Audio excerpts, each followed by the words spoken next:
Samajwadi party నేత రామ్ గోపాల్ యాదవ్పై విధించిన బహిష్కరణను ఆ పార్టీ రద్దు చేసింది.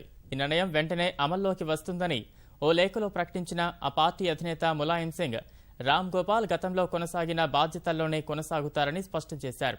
పార్టీ అంతర్గత సమస్యల నేపథ్యంలో యువనేత అఖిలేష్ యాదవ్కు అండగా నిలిచిన రామ్ గోపాల్ యాదవ్ పార్టీ వ్యతిరేక కార్యకలాపాలకు పాల్పడుతున్నారంటూ బహిష్కరణ వేటు వేశారు. తాజాగా ఆయనపై బహిష్కరణను రద్దు చేస్తూ ములాయం సింగ్ తీసుకున్న నిర్ణయంతో Ram Gopal Yadav SP parliamentary board అధికార ప్రతినిధిగా, పార్టీ కార్యదర్శిగా కొనసాగనున్నారు.